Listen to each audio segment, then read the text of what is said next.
যারা মিষ্টি পিঠা খেতে পারেন না তারা মন খারাপ না করে দ্রুত এদিকে চলে আসুন। আজকে আপনাদের বাসায় থাকা ভাতের চাল দিয়ে বানিয়ে দেখাবো অসংখ্য জালিযুক্ত ডিম খোলা পিঠা। এই পিঠার এত টেস্ট, জাস্ট একবার খেয়ে দেখুন, ভাবতেই পারবেন না এত অল্প খরচে সাধারণ উপকরণ দিয়ে এমন স্বাদের পিঠা বানানো সম্ভব। শীতের সকালে বা বিকালে গরম গরম ধোয়া ওঠা এমন ডিম খোলা পিঠা থাকলে সবাই সবকিছু ফেলে শুধু এটাই খাবে। আসসালামু আলাইকুম everyone, I am chef Ishika. Welcome back to আইফুড channel. ডিম খোলা পিঠা বানানোর জন্য আমি 2 ঘন্টা আগে 2 কাপ ভাত খাওয়ার সিদ্ধ চাল ভিজিয়ে রেখেছিলাম। আপনারা বাসায় যেই চালেরই ভাত খান না কেন এখানে সেটাই ব্যবহার করতে পারবেন। যদি আতপ চালেরও ভাত খেয়ে থাকেন তাহলেও কোনো অসুবিধা নেই, এখানে সেটাও ব্যবহার করা যাবে। আমি চালগুলোর পানি সম্পূর্ণ স্ট্রেন করে নিয়েছি যেন আপনাদের সাথে একটা সঠিক পানির অনুপাত শেয়ার করতে পারি। এবার ভিজিয়ে রাখা চালগুলো একটি ব্লেন্ডার জারেই দিয়ে দিলাম। সেই সাথে দিয়ে দিচ্ছি 1/4 কাপ সিদ্ধ ভাত। রাতের খাবারের পর অল্প একটু ভাত বেঁচে গেলে আপনারা এখানে সেটাই ব্যবহার করতে পারবেন। এখন দিয়ে দিচ্ছি 1/2 কাপ নারিকেল কোরানো আর 2.5 কাপ পানি। আমি এখানে রুম টেম্পারেচারে থাকা নর্মাল পানি ব্যবহার করেছি। এবার এই সব কিছু একসাথে খুব ভালোভাবে ব্লেন্ড করে একটা স্মুথ পেস্ট তৈরি করে নেব। যেহেতু চাল একদম স্মুথলি পেস্টের মতো ব্লেন্ড হতে খুব বেশি সময় লাগে, তাই ব্লেন্ডার জারটা গরম হয়ে ব্যাটারটাও গরম হয়ে গিয়েছে। আপনারা ভিডিও স্ক্রিনে অল্প একটু ধোঁয়া দেখতে পাচ্ছেন, এটা সেই ধোঁয়াই। আমি চালগুলো ব্লেন্ড করতে কোনো রকম গরম পানি ব্যবহার করিনি। পিঠার ব্যাটারি কনসিস্টেন্সিটাকে অ্যাডজাস্ট করার জন্য দিয়ে দিলাম আরও 1 কাপ পানি। এবার দিয়ে দিলাম 1 টেবিল চামচ চিনি আর 1/2 চা চামচ ইনস্ট্যান্ট ড্রাই ইস্ট। এবার চিনি আর ইস্টও পিঠার ব্যাটারের সাথে খুব ভালোভাবে মিক্স করে নিব। অ্যাট লাস্ট পিঠার ব্যাটারের কনসিস্টেন্সিটা ঠিক এমন হবে, না খুব বেশি ঘন না খুব বেশি পাতলা। আমার বাসায় এর থেকে বড় ঢাকনাযুক্ত কোনো বাটি নেই, তাই আমি পিঠার ব্যাটারটাকে ফার্মেন্ট করার জন্য নিয়ে নিয়েছি একটি সসপ্যান, কিন্তু কোনো নর্মাল সসপ্যান না। আমি ব্যবহার করছি লাইফশেফ ব্র্যান্ডের premium Germany honeycomb laser cut saucepan. এই সসপ্যানের ভিতরের অংশে প্লাস নিচের অংশে সম্পূর্ণ হানিকম লেজার কাট করা। দেখতেই পাচ্ছেন এই সসপ্যানটি 316 গ্রেডের স্টেইনলেস স্টিল দিয়ে তৈরি। সসপ্যানের নিচে একদম খোদাই করে ব্র্যান্ডিংটা করা আছে।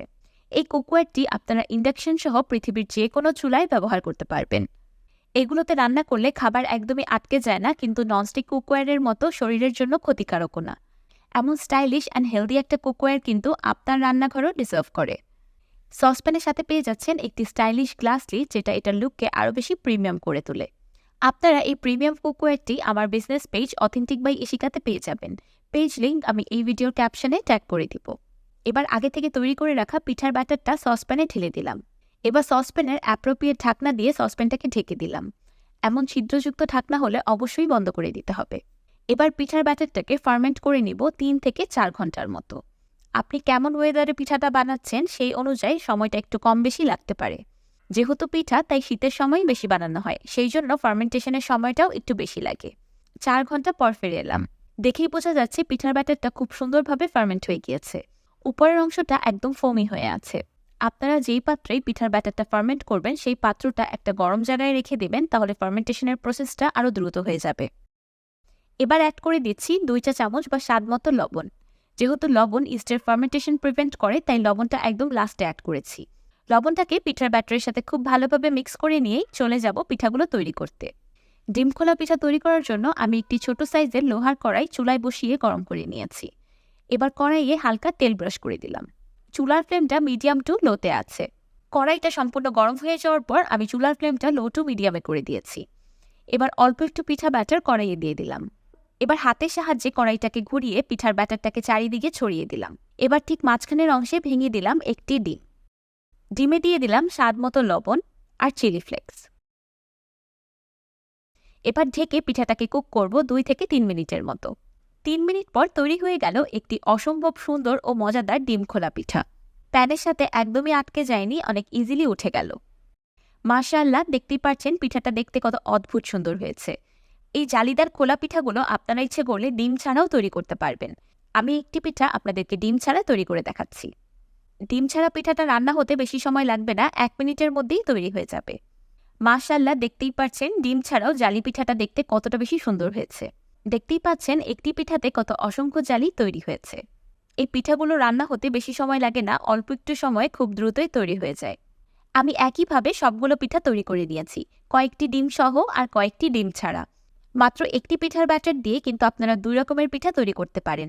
একটি হলো এই ডিম খোলা পিঠা, আরেকটি হলো এমন জালি পিঠা। এই জালি পিঠাগুলো আপনারা মাংস, ঝোল, ভর্তা যেকোনো কিছু দিয়ে খেতে পারবেন।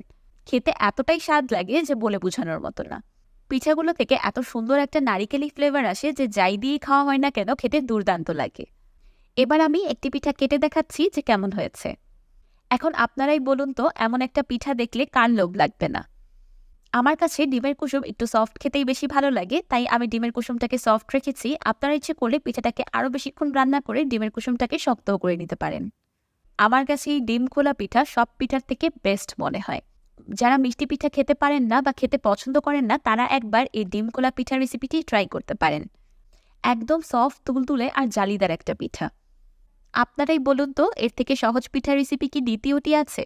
যে কোনোদিনও পিঠা বানায়নি সেও এই ডিম খোলা পিঠা বানিয়ে নিতে পারবে, এতটাই একটা সহজ রেসিপি। আমি তো এই সবগুলো পিঠা একাই খেয়ে নিতে পারবো। তাহলে আপনি দেরি করছেন কেন? এখনই উঠুন আর বানিয়ে নিন এই ইউনিক পিঠাটি। আমার আজকের এই ডিম খোলা পিঠা রেসিপিটি আপনার কাছে কেমন লাগলো আমাকে অবশ্যই কমেন্ট করে জানাবেন। ভিডিওটি ভালো লাগলে একটি লাইক দিয়ে দিবেন আর আমার চ্যানেল সাবস্ক্রাইব করে আমার চ্যানেলের পাশেই থাকবেন। আল্লাহ হাফেজ।